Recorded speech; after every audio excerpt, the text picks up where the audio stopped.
भारतवर्ष में 10 करोड़ कार्ड्स बनते थे और 50 करोड़ की आबादी इसमें शामिल हुई। लगभग आधी भारतवर्ष की आबादी। और मैं एक विधायक के रूप में इस बात को आपसे इसलिए साझा करना चाहता हूं कि जब से विधायक बना 17 से लेकर 19 तक घर में उन लोगों की लाइन रहती थी जो गरीबी रेखा से नीचे थे और स्वास्थ्य की दृष्टि से जब उनको कोई दिक्कत होती थी तो बहुत सारा पैसा उनका उस बीमारी पे खर्च होता था। तो उसकी माननीय मुख्यमंत्री से राहत कोष योजना से उनको कुछ मैं मदद दे सकूं, उसके लिए मेरे पास लंबी लाइन है। लेकिन जब से ये आयुष्मान भारत का कार्ड बनना शुरू हुआ और हिमाचल की सरकार ने 2 कदम आगे निकलकर जब देखा कि सारे पात्र व्यक्ति हिमाचल के इसमें शामिल नहीं हो पा रहे हैं, तो मेरे प्रदेश के मुख्यमंत्री ने इसको एक और कदम आगे जाकर एक हिम केयर कार्ड बनाने का जो प्रस्ताव यहाँ पर लेकर आए, हिमाचल में लेके आए। उसकी वजह से हम लोग कितने सुखी हैं उसकी 2 उदाहरण मेरे पास हैं। एक, जब ये कार्ड नहीं बना था तो मेरे ही लंबा गांव से एक मेरा मित्र जो चुनावों के दौरान मेरे साथ अनशन चले, एक बार मेरे घर आते हैं, थोड़ा लड़खड़ा के चलते हैं, उनको जो लेकर मेरे घर आए वो मेरे ही मित्र है, मेरे सहपाठी है, लेकिन उनको एक आदत का शिकार हो गए थे। वो सुबह पी लेने की आदत थी। तो दोनों जब लड़खड़ा के मेरे घर पहुंचे और मेरे से आते तफाक उन्होंने बोला कि मुझे 2000 के दे। तो जाहिर है आप मेरी जगह होते आप ये समझते हैं कि ये जो सुबह पैसे मांग रहे हैं और इस हालत में चलकर आए हैं तो आप भी उन पर शक करते। मैंने भी शक किया कि मैंने कहा सुरेंद्र भाई पैसे नहीं दूंगा, आप बताएं क्यों चाहिए है पैसे। उन्होंने बोला कि ये मेरे मामा ससुर थे, ये बहुत बीमार है, इनको डायबिटीज है, ये शुगर की बीमारी से ग्रस्त है, इनका इलाज करने के लिए पैसे चाहिए। तो उन दिनों में मेरे बेटे का भी इलाज चल रहा था और मैं अक्सर टाटा मेडिकल कॉलेज आया करता था।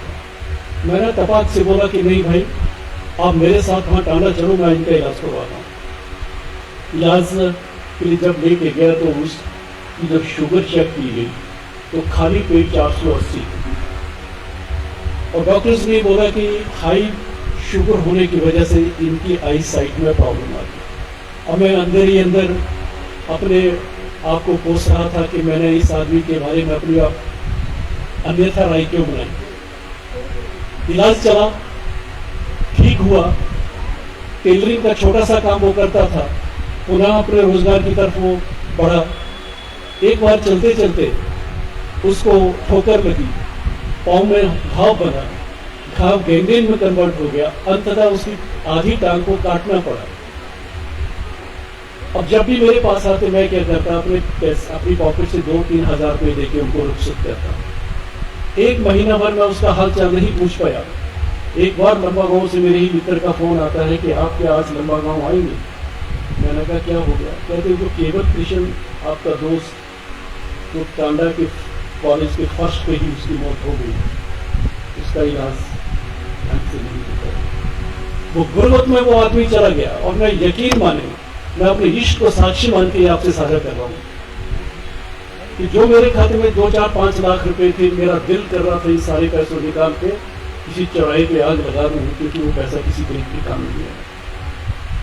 लेकिन 2019 में जब पार्लियामेंट इलेक्शंस थे, मेरे खरमेकड़ गांव मेरी विधानसभा में पड़ता है, उस गांव में वो वोट मांगने के लिए गया तो मेरे जो वहां के लोकल वर्कर्स थे उन्होंने बोला कि फलाना जगह जगतराम जी बुजुर्ग है, पार्टी से बहुत पुराने समय से जुड़े हुए हैं, अब वो बहुत बीमार थे, 2-3 उनके ऑपरेशन हुए, उनकी सुख शांति का समाचार भी ले दो, फिर आगे बढ़ते हैं।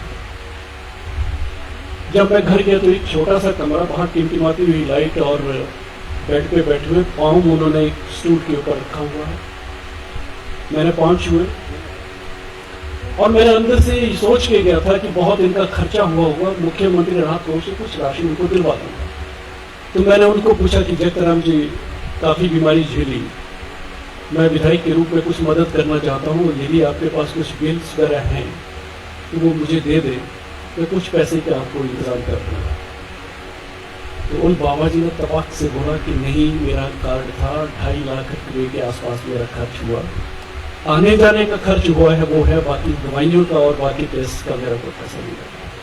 ये दो अंतर जब मैंने खुद महसूस किए, तब मैंने दिल से अपने प्रधानमंत्री और मुख्यमंत्री को इस बात का धन्यवाद दिया था कि जरूरत थी हर गरीब तक स्वास्थ्य सेवाएं पहुंचे, वो पहचानने का काम जो सरकार ने किया है, उसके लिए बहुत बहुत धन्यवाद।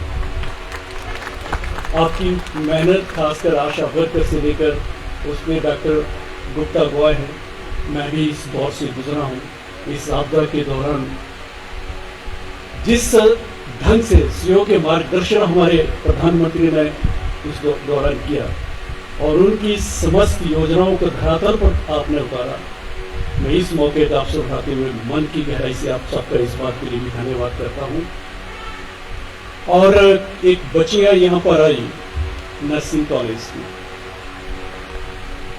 इन्होंने एक व्यथा या यूं कहूं कि जो सनातन जो हिंदू हम हैं, इसमें व्यापक एक जो व्यभिचार था, इस मानवता को शर्मसार कर देने वाला जो कलंक था, जो कई बार ये लगता था कि हिंदुओं का ये पाखंड है।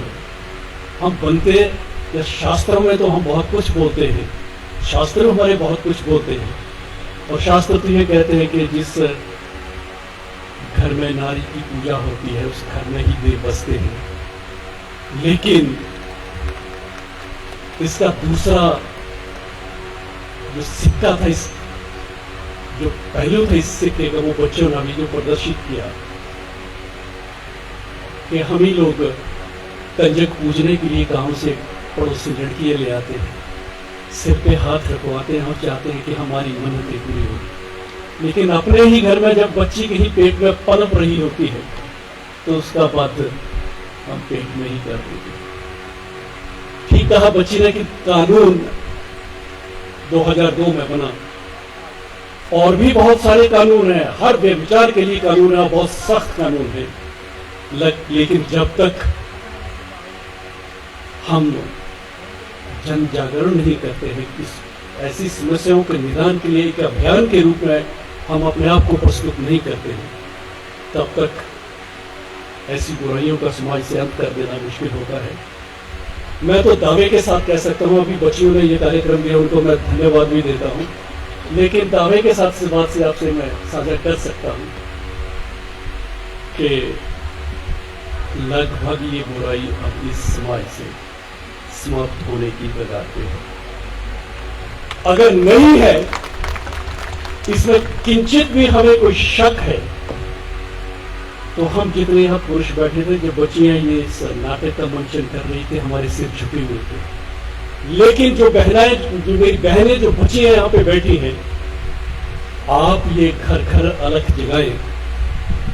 मुझे नहीं लगता कि वो बहन उस हत्यारे पति के साथ अपना जीवन यापन कैसे कर पाती होगी, वो जिंदगी कैसे बसर कर पाती होगी जो अपने ही बेटी का हत्या। तो कहीं ना कहीं आत्मविश्लेषण हम सबको करना है। और मैं भी एक बेटी का पापा हूं, और मेरी मान्यता कुछ इस तरह से है कि उस ऊपर वाले ने यदि पुरुष के इस जीवन में रंगोली के रूप में कोई रंग भरे हैं तो वो आपके रूप में है। कहीं आप मां के रूप में हैं, कहीं आप अर्धांगिनी के रूप में हैं, और कहीं वो अजीब सा प्यार जो बेटी से पापा को मिलता है। जिनकी बेटी है वही इसको समझ सकते हैं। आइए आज का दिन इस बात के लिए भी हम डेडिकेट करें कि प्रण लें कि जितनी जल्दी इस सनातन, इस व्यभिचार से, इस कलंक से अपने आप को मुक्त कर पाए। सबसे बड़ा रोड़ा हमारे सनातन में जब हम कहते हैं कि देश के प्रधानमंत्री का ये सपना है, संकल्प है कि भारत विश्व गुरु बने, तो मुझे लगता है कि विश्व गुरु बनने में सबसे बड़ा रोड़ा यही है। लेकिन जिस ढंग से आप प्रगति की राह पर अग्रसर हैं, विश्व की कोई ताकत हिंदुस्तान को, भारत को विश्व गुरु बनने से नहीं रोक सकती। इस छोटे से आपके समय मुझे हालांकि रात के 12 बजे 1 बजे के आसपास घर पहुंचा, लेकिन जब कहा गया कि इतना महत्वपूर्ण कार्यक्रम हेल्थ डिपार्टमेंट ने यहाँ पे ऑर्गेनाइज किया है, मैं नहीं रुक पाया। विशेष धन्यवाद देता हूँ मैं CMO साहब का, MS विनय महाजन जी का और डॉक्टर मीनाक्षी का, और अंत में इस कार्यक्रम के संचालक DC कलसी जी का भी धन्यवाद कि सबसे पहले फोन इनका आया था जब मैं रास्ते से अभी 9 बजे के आसपास निकला ही था कि कल आपको हर हालत में यहाँ पे शामिल होना है। फिर से इन बच्चियों का धन्यवाद जिन्होंने हमें सचेत किया, और इन सारे नन्हे बच्चों का कि एक लेसन लेके मैं भी जा रहा हूँ कि मेरी गाड़ी में भी मास्क पड़ा हुआ है, लेकिन मैं लापरवाही कर रहा था। इन बच्चों से शिक्षा लेते हुए अपनी वाणी को विराम देता हूँ। आप सबका धन्यवाद। जय हिंद, जय हिमाचल, जय श्री राम।